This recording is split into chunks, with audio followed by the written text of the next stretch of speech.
Hey guys, I know this video is going to make a lot of people upset at me, but I recently played the early access for the game inZOI. And yes, I do realize that the game is in early access, but it is at the cost of $40.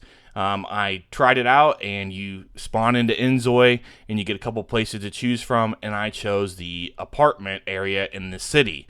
And from what I saw, there was not like a ton to do. I've seen it on some Steam reviews and some other people saying that this game may be released a little bit too early.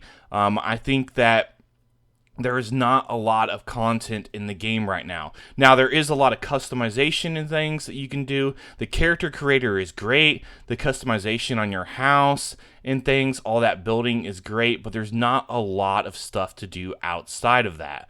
And I think that's the issue. And then you get to the performance side of things.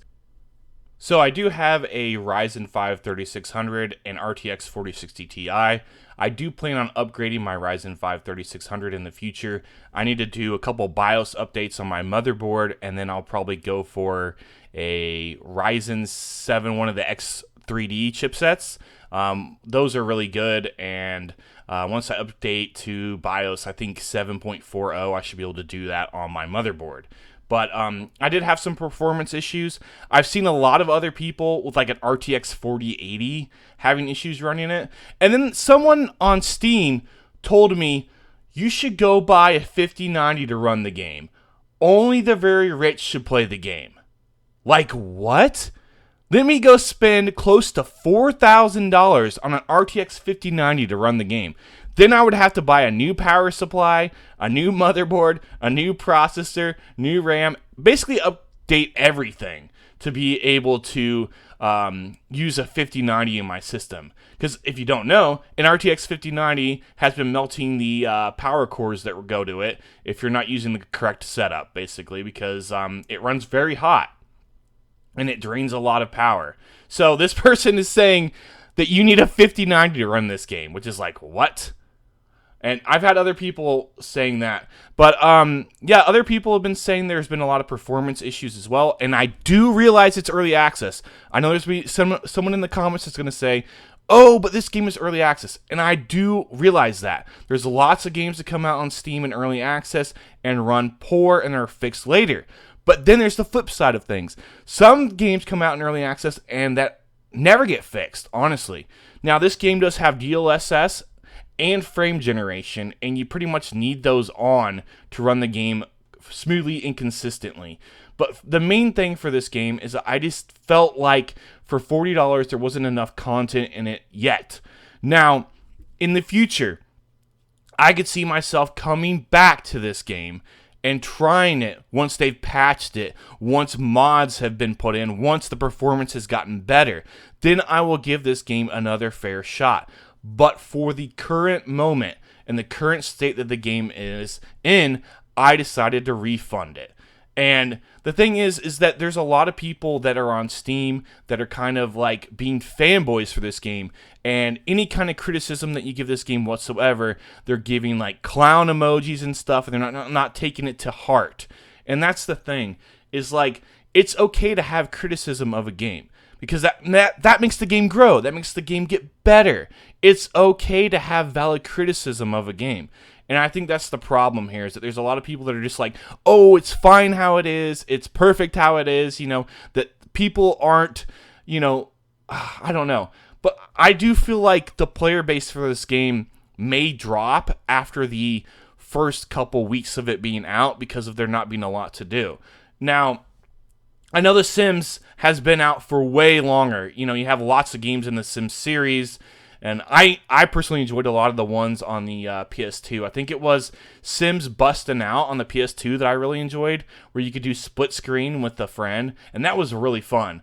But I haven't played a game like The Sims in a long time, and so I was very interested in this game. Mainly because like we haven't seen anything new in that kind of style in a very long time. So I was kind of excited for this game. And I still kind of am. You know, I'm still going to watch it. I'm going to watch how it develops and how it grows. And then if I feel like it's, you know, worth my money, then in the future I will buy it. But for right now, I could not justify just it's sitting in my Steam account. So I refunded it and plan to spend the money on other games in the future. I've been playing that game Schedule 1 recently, and that game's actually pretty fun, honestly. A lot of fun moments in it, and it's multiplayer as well. That's another thing I think that this game would greatly benefit from, is having multiplayer, and maybe it'll come officially in the future or as a mod or something. So now let's take a look at some valid criticism here. So this one here says, it's not as simple as a yes or no. Honestly, this game has some really innovative and funny stuff in it. The 3D object creator is awesome, the AI emotes and other generation options are very cool, the game itself looks really pretty, the level of customization is literally off the charts. And I 100% agree with all of that. The customization stuff is great, but then you get to the second part of this review.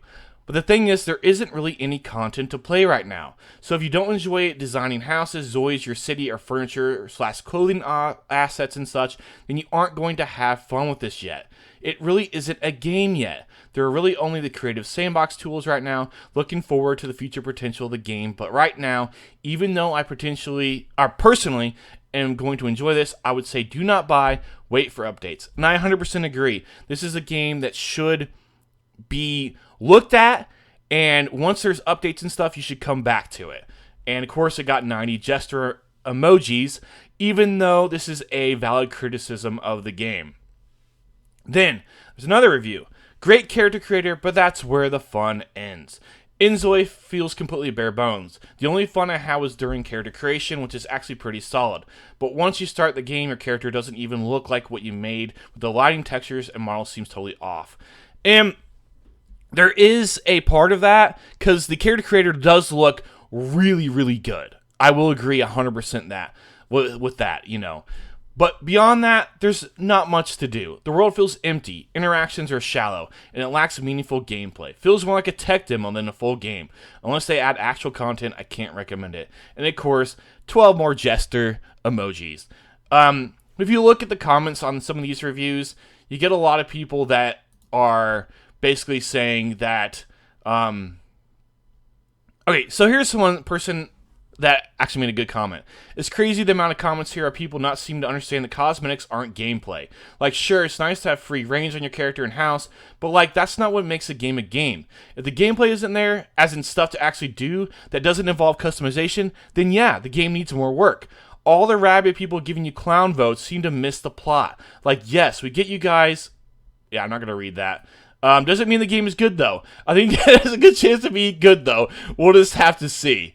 Then, of course, you don't understand what early access is. And that's the excuse people give for a lot of games on Steam.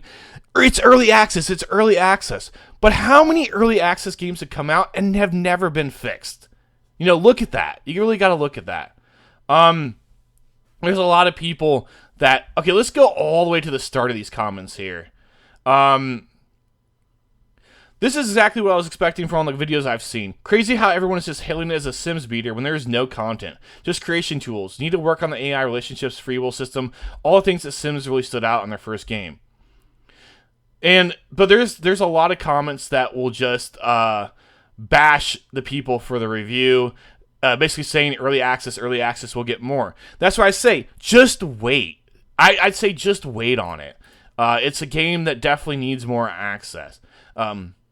You literally gave a thumbs down. Early access gave a thumbs down because this is an early access game. Do you have brain damage? This person says, well, it's better to buy now than spend more later when the full game update comes out. But it'll probably be in early access for a while. Good review. I pretty much figured this out. I played the OG Sims on the day it came out and played every subsequent one. I'll get inZOI eventually, but at the moment I spend my money elsewhere. Looks like it is a really good launch, and that helps to improve so long as they have a good team, and inZOI seems to. Looking forward to what the future brings. Now, I don't want to be entirely negative on this video. I will say, yes, it looks like it has a lot of potential, but it just is not there yet. Once it gets there for me, then I will come back. So here's another person.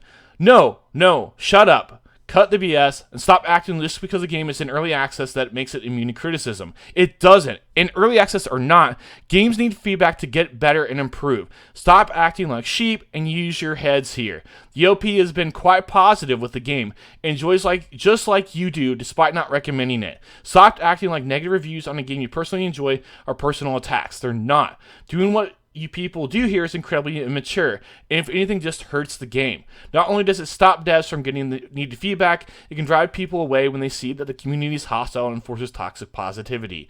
That's the other thing, is like, a lot of these reviews for inZOI, basically, have very little hours, but are positive reviews. And like, here, let's just go here. Like, for example, this one here. 2-hour review. It's one of the top reviews. So they only have 2 hours in the game. As a long-time Sims player, I was always optimistic about inZOI after seeing its initial reveal trailer, and I just say it has really impressed me. If you love this life simulation genre, but it felt frustrated with the Sims 4 endless DLC models and limitations, inZOI is absolutely worth checking out. Right off the bat, the level of customization is fantastic. The character creator is incredibly detailed, allowing for more realistic and unique inZOIs. Basically, one of the biggest wins for inZOI is open-end gameplay. Instead of being locked into rigid, pre-designed interactions, it feels like you have more organic ways to develop relationships. So basically, this person likes the game, and it's still early, and there's room to grow, but the foundation here is solid. If you have been craving a live sim that moves the genre forward, and actually respects its players, inZOI is absolutely worth keeping an eye out for. But there's a lot of reviews that are positive, but only have like 2 hours of gameplay time, and still like have spent no more time on the game. A lot of the reviews have very low play time, and that's what I'm saying. Like, the customization and all that stuff is great, but the game needs work, and I will keep watching it. I'm not saying that it's a bad game in any way. I just think there should be some criticism and some feedback here so the game gets better. Well, I hope this helps you guys out. This is Not the Average Gamer. Sign off. Catch you guys in the next one.